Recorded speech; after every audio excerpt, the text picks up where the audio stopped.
vamos a hablar un poco sobre este personaje, este premio Nobel de Economía, que lo ganó en 2001.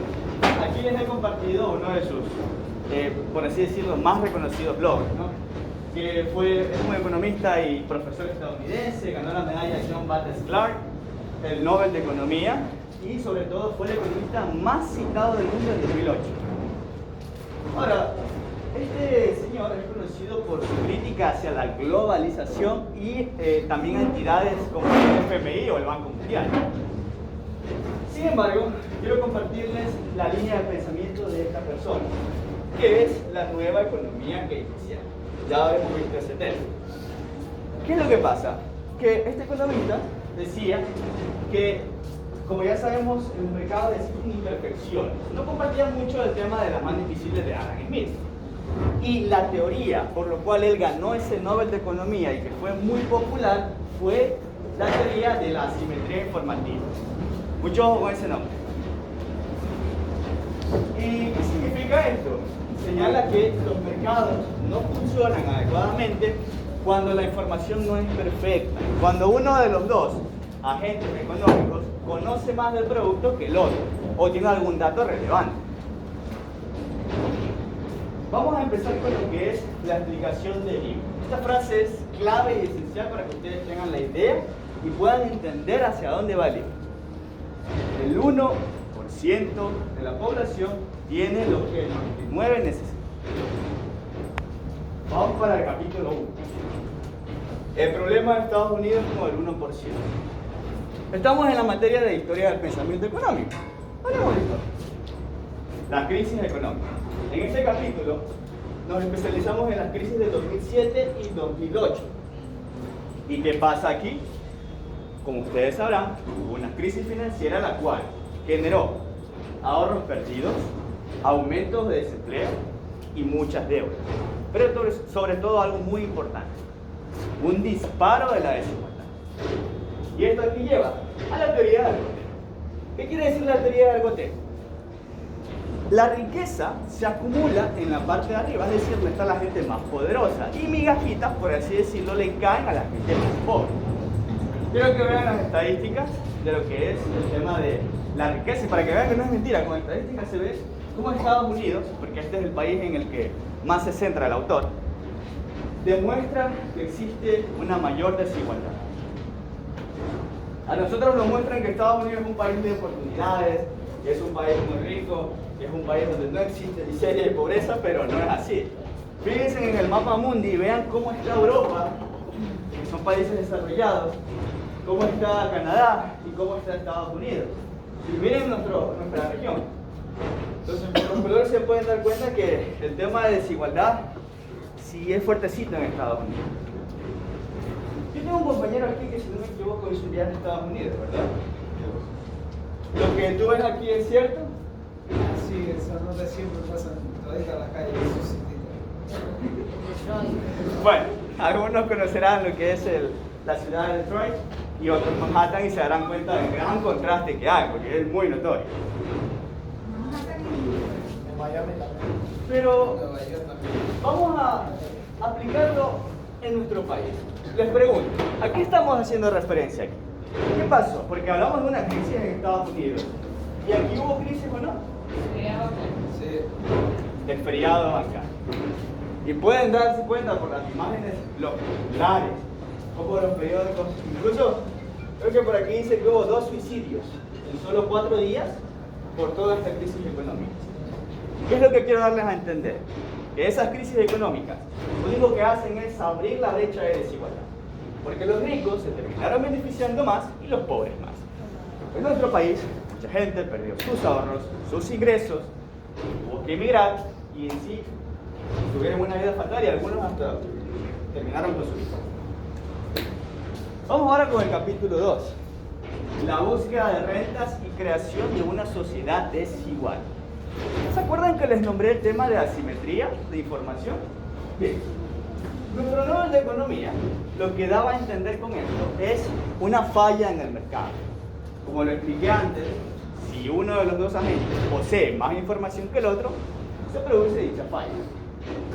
Él decía que las teorías que desarrollamos explican por qué los mercados sin trabas a menudo no solo alcanzan la justicia social, sino que ni siquiera producen resultados eficientes.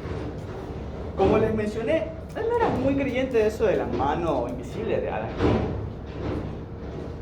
Smith. ¿Y por qué? Porque en una negociación, si alguien tiene mayor conocimiento que el otro, puede haber un problema de transacción. Ya les voy a ejemplificar. ¿Qué pasa? Se pierde el funcionamiento democrático, se pierde la transparencia en esa negociación, se pierde la información de calidad sobre el producto que tú vas a adquirir o tú quieres vender. Y se pierde sobre todo lo que es la eficiencia. Pero vamos a ejemplificar. Como vemos, supongamos que alguien quiere vender un auto. Mi compañero, que va a ser el vendedor del auto, se lo va a vender a mi compañero. ¿Qué va a pasar? Ojo a lo que va a pasar. Paul va a tener información del auto, porque él es el que lo está vendiendo. ¿Qué pasa? Que si Paul, él sabe que el auto tiene alguna falla, tiene un problema, se va a descomponer, que es un modelo antiguo, y él no tiene ni idea de eso, ¿qué va a ocurrir ahí? Va a tener pérdida, no va a estar contento, no va a ser eficiente la transacción. Ese es un ejemplo muy básico de lo que es el tema de la simetría de información. Ahora, en la vida real, porque dicen, bueno, esto es sencillo, pero en nuestro país, imagínense un funcionario público que posee más información que nosotros, o que el resto. ¿Qué puede hacer él? Puede comprar algún terreno, puede invertir en acciones en base a información que el resto no tiene. Y ya de por sí ahí hay un fallo de mercado. Este es una especie de meme que quiero que presten atención mucho a lo que sucede. Se fijen en los detalles de la mano invisible.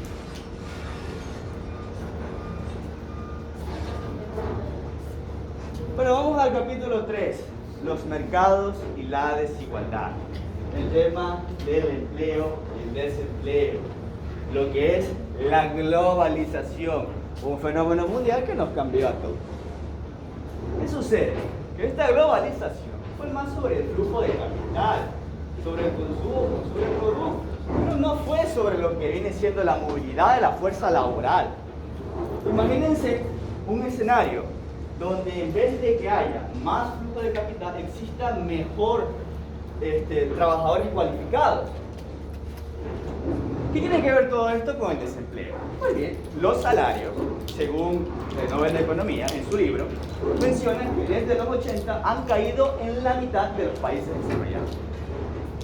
Los salarios de eficiencia, que es otra teoría que él dice, suponen un incentivo para que el trabajador sea más eficiente. Les pregunto a ustedes, ¿tienen un mejor salario? ¿Querrán trabajar más, sí o no? Obviamente.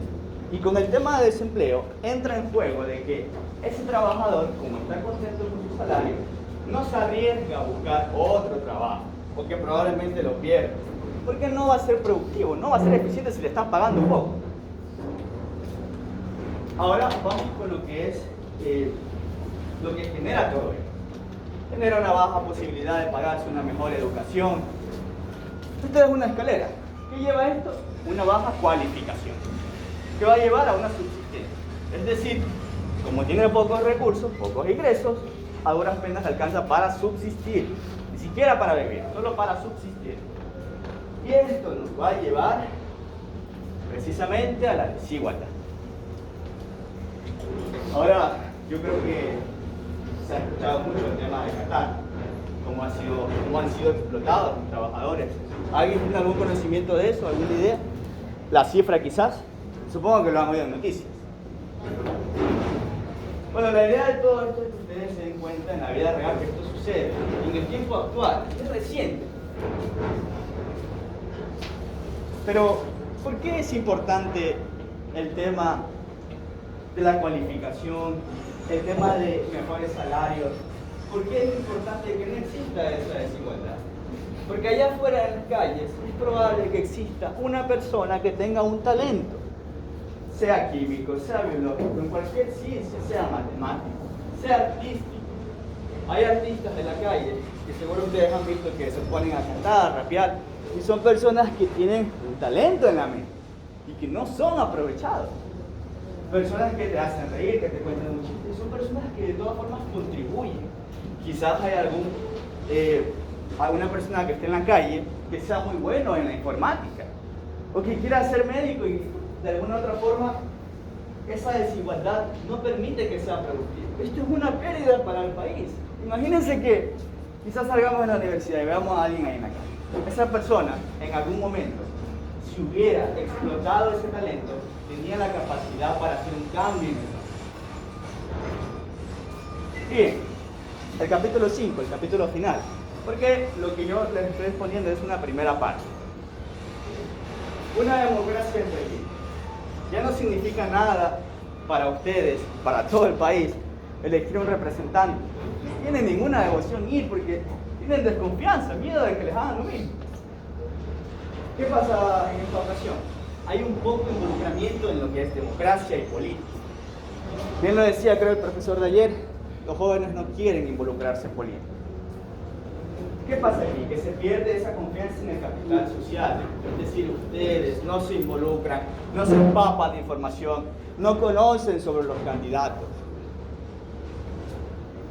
¿Y cuál es el problema con esto? Si solo una minoría participa, favorece a problemas como la evasión de impuestos, el nepotismo y pocas soluciones a problemáticas. Y quiero que sepan que incluso esto pasa aquí en el aula de clase. Porque algunos no participan, no quieren alzar la mano, no quieren compartir sus pensamientos. ¿Y qué es lo que sucede ahí? No tenemos puntos de vista, perdemos datos importantes, pierden calificación y lo mejor de todo es que pierden gratitud de saber que ganaron su 10 con esfuerzo. Bueno, la verdad es que esto se ve también incluso en la política. ¿Y qué pasa? ¿Cómo se ve en la política? Existen candidatos que le prestan atención a un sector de la población y no a todos. Y yo les pregunto, si todos, los ciudadanos y personas, estuvieran contentos con lo que les dan los candidatos, ¿sienten que participarían, se involucrarían, propondrían soluciones? Y quiero darles una ejemplificación de esto, ya que puede ser que me retire. Quiero hacer la demostración en vivo. Me gustaría que esto lo pasen por allá. Ya voy a dar otra del lado de allá. Pueden abrirla, sí, por supuesto. Pueden comer, todos. ¿Mucha o solo una? Coman lo que quieran. Yo he traído 2 para todos ustedes. Verá. Creo que sí. Yo sé que a mí no me gusta nada. Se la lleva a la casa. Me la llevo a la casa. Chicos, ustedes dirán, ¿por qué hacen esto? ¿Qué tiene que ver esto? ¿Por qué? Ya, ¿por qué?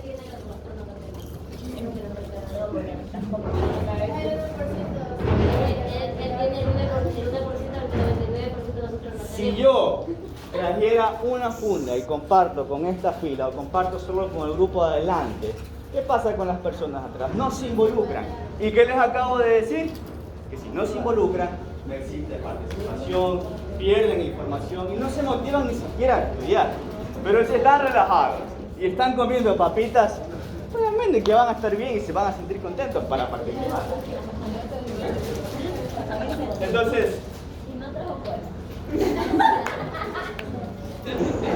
tenía una idea en colaboración, pero no sé si a la final mi compañera va a ejecutarla o no. Bueno, chicos, quiero agradecerles por esto y nada, disfruten lo que he traído y quiero que se den cuenta de que la desigualdad sí afecta a todos, a cualquier persona y que gracias a la desigualdad se pierde el talento. Y les invito a que se den cuenta en vivo cómo están tan contentos y concentrados con eso. Los políticos hacen lo mismo con ustedes y así ganan. Muchas gracias.